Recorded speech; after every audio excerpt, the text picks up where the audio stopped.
This morning on NSPPD, I mean, we just had a couple that were paralyzed. They woke up one morning and discovered that neither of them could walk. This is wickedness. I'm angry at the devil. I'm angry at the devil. I'm very angry. Couple that cannot walk. And they became paralyzed over, and then, but right there on the prayer, God restored them. 51-year-old woman this morning gave a testimony how a 51-year-old woman is carrying a baby.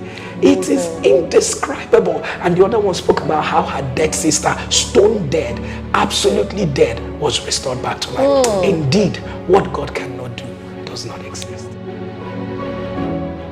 To be very honest, I guess this is the very first time I'm saying it for people to hear. I never wanted people to see the prayer part of me, because I felt like it was a bit too wild, So because my demeanor does not exactly reflect like my very lionic prayer attitude. So I didn't want people to see that. I still wanted them to see me. So I wanted to be more of a word person, very well packaged, but I knew when the lockdown came, I tried to call a few of my members and I said to them, okay, let's strategize on what we're going to do, especially the admin of the church, and they were volunteers, and they said to me, Pastor, we're sorry we can't come because of the, I'm like, are you kidding me? You can't come to church, but I mean, the rest is history. Whatever I was saying, they were not even paying attention. Breaking it further down, because when we say prayer, it sounds like it's something very abstract. It's just communication with God. So this is almost like asking, what is the place of communicating with God in ensuring that you have a successful life? Altogether, direction, whether it's empowerment, whether being able to find a compass for living, navigating through the tides of life, they are all tied to how effective we communicate with God. And so because we have understood that the systems of life, the way the life is structured is essentially, first of all, very spiritual before it is physical. And so men who just live their lives physically would always become victims to the structures and systems of life. So, but when you understand that the very essence of life is spiritual, very essence of life, living itself is spiritual, being able to understand the dynamics and the workings of life is spiritual. So that is why our plug is in the spiritual. So the spiritual actually controls the physical. And so the role of prayer in living a successful life it is through prayer that we download the revelation, the vision, the understanding, the wisdom. Whatever it is that we need, it comes from the place of prayer so that we can function effectively here on earth. Like I said, it is communication with God. And it is not just vain babbling, as it were, but you are releasing a communication that in turn downloads what it is that you desire. And then you find yourself coasting and cruising in life. Amazing. You're so passionate about this. Oh yes, I am. In fact, that's why my voice is the way it is. So I love to pray, because there is nothing as powerful as knowing that you have answers. Now you're not just praying, but you have answers. The dead are coming back to life, the blind are seeing. And never a time has it begun to make sense, or has it begun to make sense that now, when you are not just praying for people, but you are leading them to pray. You pray yourself. So it's not just, oh, Pastor, pray for me, oh, Pastor, pray for me. You come on board and join the prayer so that you yourself can also activate your own answers by yourself. Because it's either you're leading a community, or you are in a home, or you're part of a system, or you're part of an office and all of that. Enough of getting those, you pray for me, you pray for me. Come and join and pray for yourself and receive answers as well. And that's exactly what I believe in. I'm passionate about it. And we have been messed up by the devil for too long. And that is because all that happened was that the devil spread weaknesses to our prayer lives. Even people, you can do every other thing. You can be on Netflix forever. You can watch movies and all that. But when it comes to prayer, you just go like, I don't know where to begin. But when I see what is happening, when I see millions of people getting in, getting passionate, and people are excited, they can't wait for the next day so that they can pray. Not for them to see Netflix, not for them to see the latest movie. My goodness, this is revival at its peak. I'm talking about that. There are lots of distractions these days. Yes. Everywhere. People are distracted. What do you have to say to young people? Well, the truth of the matter is that never a time has it come for the potentials of young people to scream louder than ever than now. And I want to say that we must understand our lives to mean more beyond where we are, right? I'm a young person, so and when I ask myself, if I were distracted, the millions who are finding a reason to live and find direction for their lives, the government of nations who are connected to what we are doing, would there ever be a time where they would have found the kind of courage, compass, direction they are getting from us? So every young person must understand that your distraction is costing a generation their destiny. So it is not necessarily you. We're not talking about you alone, because you can afford to be distracted, but you do not even have the understanding of what it means to your family. Your distraction, what it means to your family, what it means to your destiny, what it means to everyone around you. Interesting as it may seem. Now, in the past 1 year or two, that's where everyone around the world began to hear about Pastor Jerry. But I want to let you know that in the past 13 to 15 years of my life, I had always prayed all through the night till morning. All through the night till morning. Now, these were years, permit me to say this, of lack of distraction that has snowballed into what people call fame right now. But then again, it's that. So at every point in time, you must realize that your focus will always pay off. And if a life of focus rewards you, it means make your focus laser sharp. So if I'm focused right now and my focus is rewarding me, all that God is saying, listen, don't relax because your focus, make your focus laser sharp. Redouble your focus again.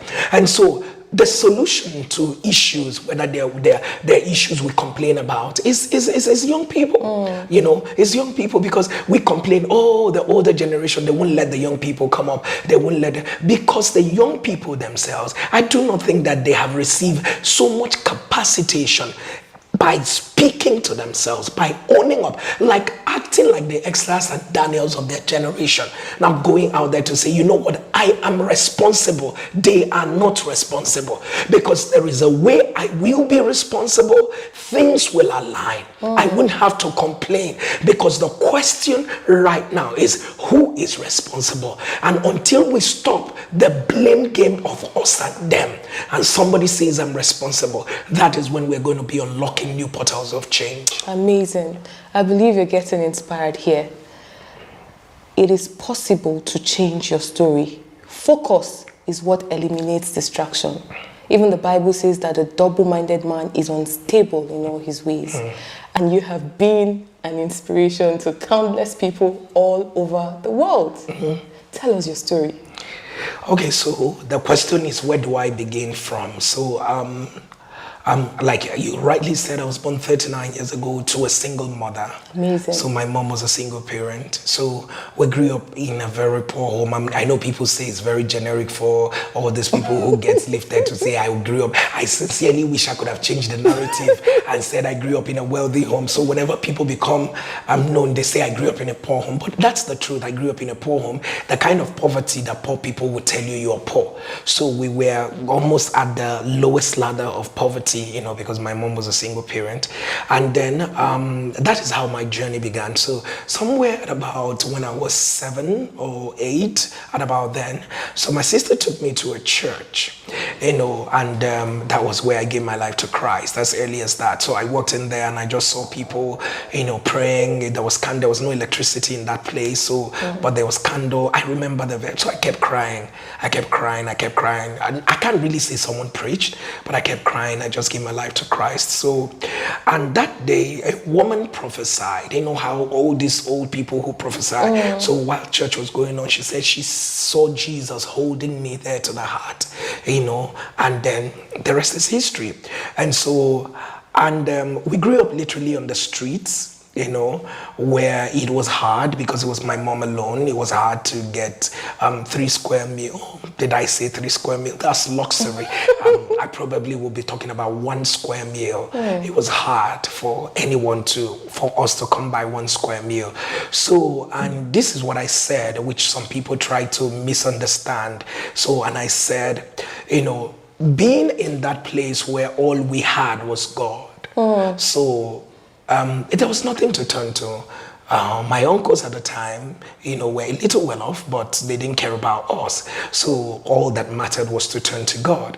So I remember Punch newspapers carrying an interview that I said that poverty, you know, drew me to God. So this was the point I was trying to make, you know. So, and we had no one else to turn to. So I just went to God, you know, and then we depended on God. God determined our everyday life, and that was how our journey began. And then somewhere in the church, I met a kind couple, you know, who just took interest in me, and they decided to send me to school. So, and that's how I went to school, and that's how I graduated, and that's how but then again, my mom, living with my mom kept telling me that the call of God was on my life. And I mean, I didn't understand what she was saying, because all I wanted to do was to bring my family out of poverty, you know, and all of that. So interesting, I finished with school, and then I got a job. I got a job with a media house, you know. So at the time I was reading news on television, you know. So I was very excited about that. So, but when I graduated, this was before I went to the university, because I wanted to work hard and earn the money, earn a living, so to speak. So, but when I came out of the university, I got a job with the World Bank project on HIV and AIDS, and then did that for a few years, and then I went to work for the United Nations, UNFPA specifically. It was my last job, you know, before I resigned into full-time ministry. Amazing. So yes, and that was how my journey began. But in between all of this, I've been doing ministry, I've been loving upon God, I've been doing so, and every now and then I saw God literally stretch me. Like I said to you, over the past 13 to 15 years of my life, I have found myself in the corner where I didn't understand why God would let me sleep every night. You know, I just kept praying till morning. I didn't know that it was because of the weight of responsibility that was going to come in time, you know. So it generally began to stretch me, you know. So, and I was tucked away in one little very calm city, you know, called Umuahia, I know, Abia State. So I usually would describe it for people, because people don't know where it is. So I usually tell them that if you get to the end of Nigeria, you turn left. That's actually where it is. So that was where I was. And then everything began to happen. You know, God began to, when I thought I had the best of all jobs, you know, working with the UN, and I felt like, oh, I'm going on, and God says, walk away from the job. And I'm like, oh my goodness, God, do you mean this? I should leave this. So it was a struggle until the day I walked away from the job. I never forget, as I was driving, I cried a whole lot, but I knew that it was time. I didn't know where I was going to, but I knew where I ought not to be. Yes, there are times in destiny you don't know where you're going to, but you know where you shouldn't be in. So at that point in time, I knew where I shouldn't be in, but I didn't know where I was going to. So then again, the rest is history. So from there, then one day, I just saw God begin to do everything. So let me not say, I believe you have more questions to ask me. So, but that's my journey in brief, right? Okay, did you have a mental picture of where you are today? No. Talking about, okay, let me add this, talking about NSPPD. Yes. Now, that was how I found out about you. Yes. Sometime during the lockdown. Yes. You know, I just stumbled on you somehow on my wall. Somebody shared it, you know. And I was like, who is this person? That's right. That's right. You know, so did you have a mental picture? No, how would I? How did it happen? I don't know. I don't know, to be very honest. I mean, if you look at me, you know that I'm a very chill, laid-back person. I didn't have an idea. I was just loving upon God. So what led to NSPPD, as it were, is that I've always known that God was asking me, go and do something, go and pray with people online. So when, first of all, God gave me the inspiration, I said to my wife, you know, go do it. So she started a midnight prayer online at the time, you know. So, but I didn't feel convinced I was the one, because to be very honest, I guess this is the very first time I'm saying it for people to hear. I never wanted people to see the prayer part of me, because I felt like it was a bit too wild, you know. So because my demeanor does not exactly reflect like my very lionic prayer attitude. So I didn't want people to see that. I still wanted them to see me. So I wanted to be more of a word person, you know, very well packaged, so that but I knew when the lockdown came, I tried to call a few of my members and I said to them, okay, let's strategize on what we're going to do, especially the admin of the church, you know, and they were volunteers. And they said to me, Pastor, we're sorry we can't come because of the, I'm like, are you kidding me? You can't come to church, you know? But I mean, the rest is history. Whatever I was saying, they were not even paying attention, you know, to what I was saying. So at that time, I just spoke to my wife and another pastor in my church. And I said, you know what, we're going to be going online. So my wife was supposed to do 3 days and the other pastor would do 2 days. Let me just go there. Let's keep encouraging people. Let's try to bring people on board, you know, and all of that, you know. So, but then again, this is what happens to a man who has stored power. So this is what happens to a man who God has been able to capacitate in the secret place. When your time comes, whatever you have stored, do you understand? Like if there's a time bomb here, right? Once the time of the time bomb comes, it just ticks off. Like you can't, like, so I was about to do something that was going to bring out all that was already inside of me. So as soon as that prayer thing started, bam, bam, you've put a lot in the inside. So it was just going to be fireworks. So like I said, we went to just pray and encourage people, but there was so much that was already on the inside, waiting for expression. So once that happened, we didn't go there to pray for people to receive miracles, dead to rise, blind to see, and all that. But then again, all of these things were already stored up in my spirit, man. Like joke, boom.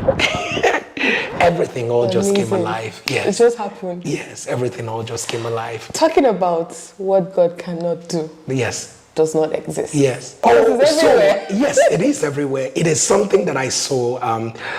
It's actually a slogan we've been using many years ago. Yeah, yes, in my church. You know, it's something that the Holy Spirit, you know, ministered to me about many years ago. So we've been using it in our own very sublime way. What God cannot do does not exist. What God cannot do does not exist. And yes, so it is not a statement. It is a statement.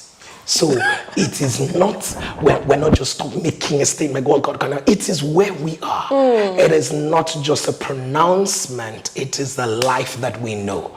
So, and that's exactly what it is. Amazing. What God cannot do does not, there's no way to describe it. It is just God himself at work. It is heaven itself at displaying the greatness of God's power. It's simply what God cannot do does not exist. There's no way. It is just talking about the glory, the entirety, the majesty of God, the capacity of God to revolutionize situations.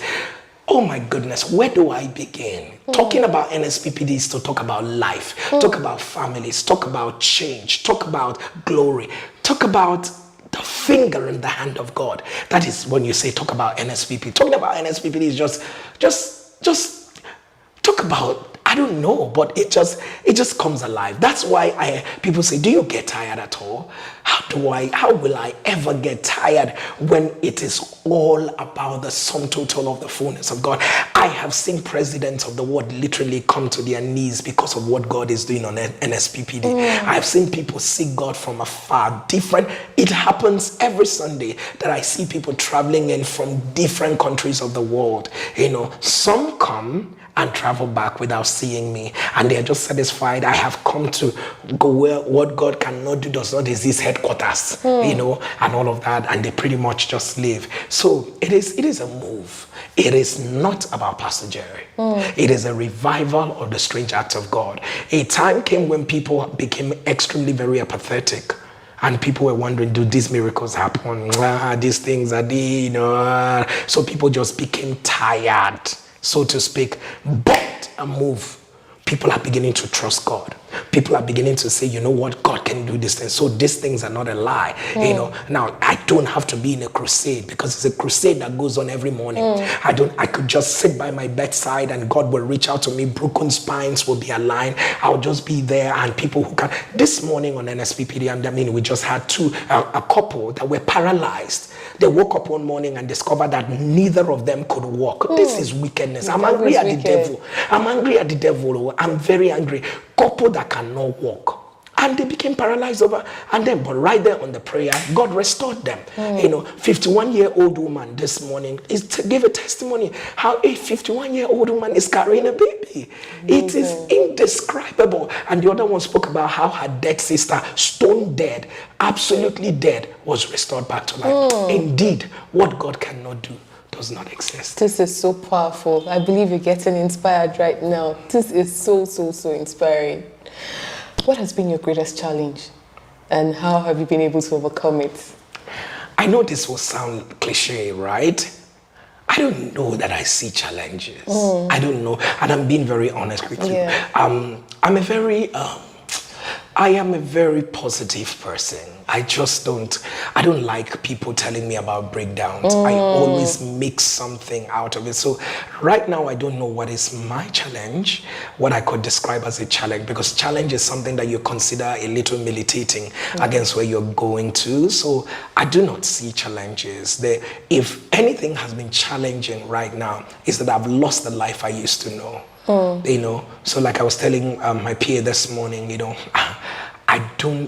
I love everything about where I am, but what I don't love is that I don't have a life anymore. So nothing is I can't do anything. I mean, I can't get to the airport and want to, but once you're getting, people are kneeling down, Pastor, pray for me, Pastor, and all of that. So there are days like this morning, I just went out to have a shave, right there, boy, I'm like, so and I turned to my PSC, so now so life good day. So is that how we're going to be living right now? Because everywhere you're not, you can't even manage one small laughter by yourself, like that kind of laughter that you want to just laugh and be okay. So you're laughing and somebody says he's laughing, why won't he laugh? That kind of thing. So that's the only challenge. But if it is as in the devil is fighting, I know the devil is not happy with me. If I'm the devil, I won't even be happy with me.